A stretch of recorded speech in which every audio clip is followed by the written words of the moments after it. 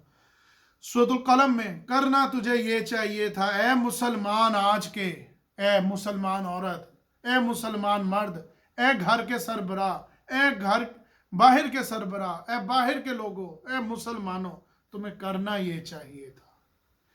سورۃ القلم آیت نمبر 9 وَدُّوا لَوْ تُدْهِنُوا فَيُدْهِنُونَ. یہ چاہیے تھا کہ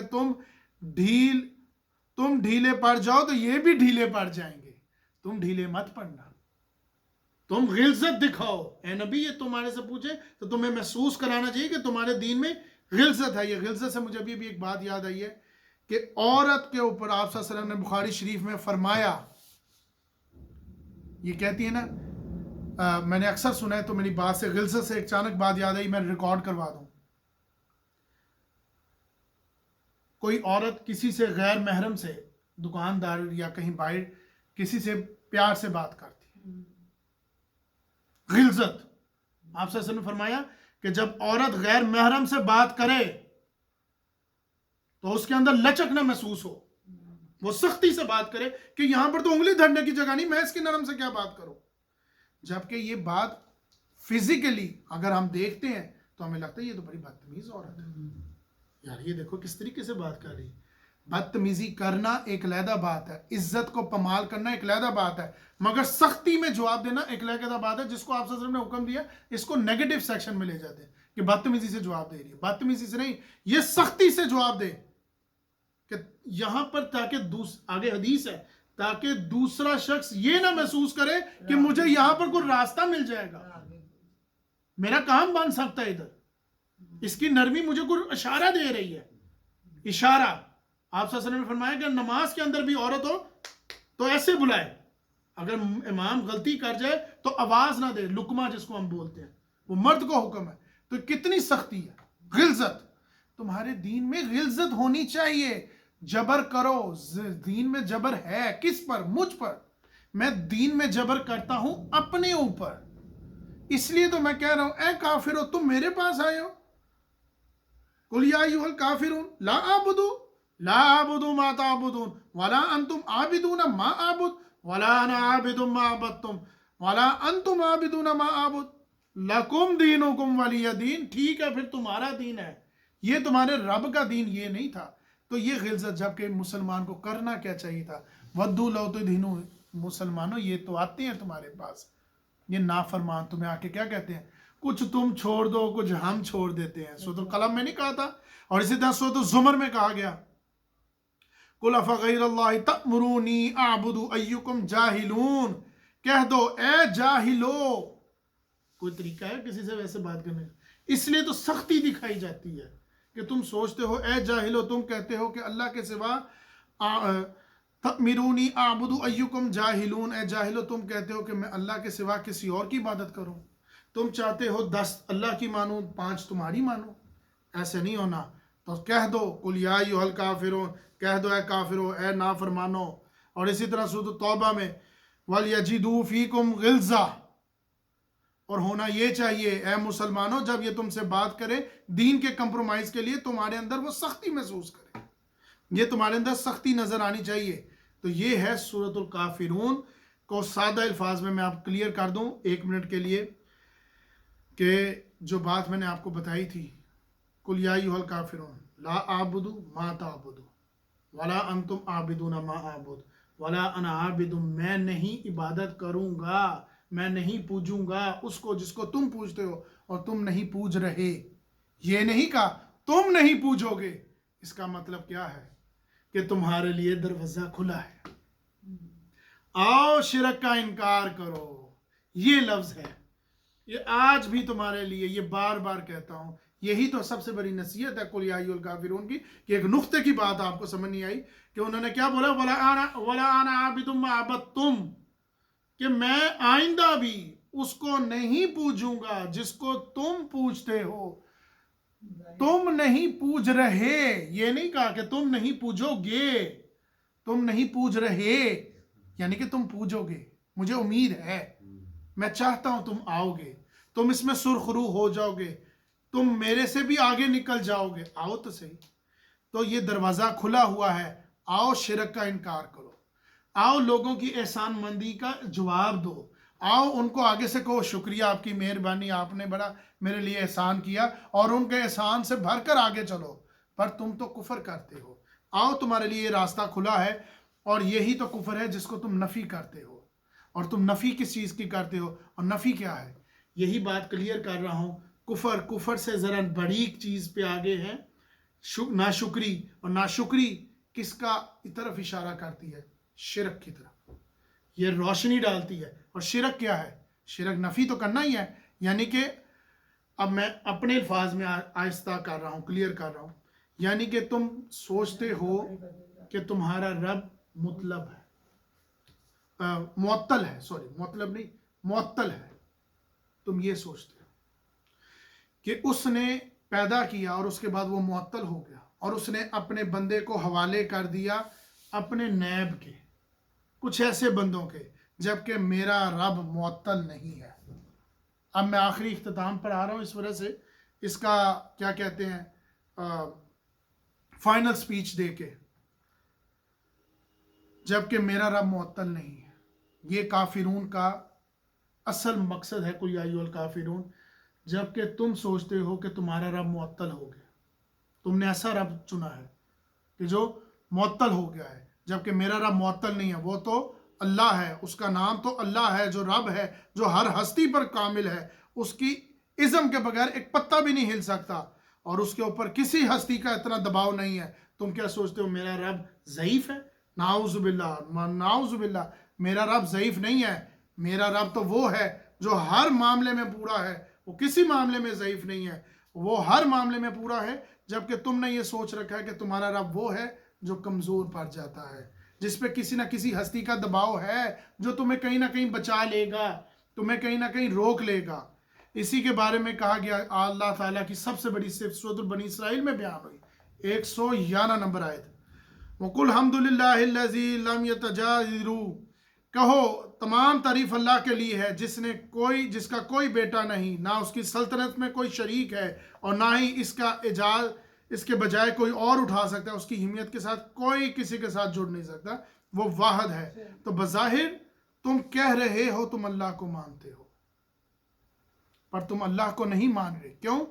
کیونکہ تمہیں لگتا ہے کہ تم اللہ کو مان رہے ہو، پر تم اس میں سے راستہ نکالتے ہو. پر تمہارے لیے راستہ کھلا ہے. وَلَا أَنْتُمْ عَابِدُونَ مَا أَعْبُدُ، تو تمہارے لیے دروازہ کھلا ہے، آؤ شرک کا انکار کرو اور توحید کو مانو۔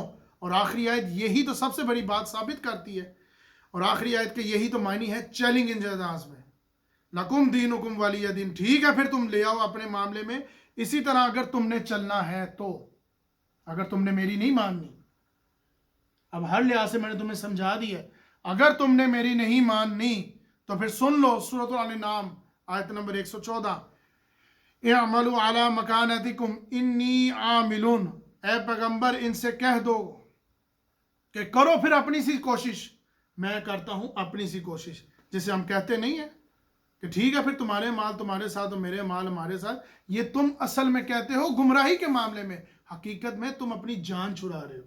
تو ٹھیک ہے پھر کر لو تم، اگر تمہیں لگتا ہے کہ تم اپنے احکامات کے مطابق پورے چل رہے ہو تو کر لو پھر تم اپنی سی کوشش، تو دیکھی جائے گی اللہ کی نصرت کس کے ساتھ ہے کس کے ساتھ نہیں ہے۔ یہ ہے سورۃ الکافرون کی مکمل پس منظر اور اس کا نزول کا مقصد۔ تو یہ آپ کو سمجھ آ جانی چاہیے کہ کل ایھا الکافرون اصل میں کس طرف اشارہ کرتی ہے۔ بارک اللہ لی ولکم فی القرآن العظیم ونفعنا وإیاکم من آیات الذکر الحکیم۔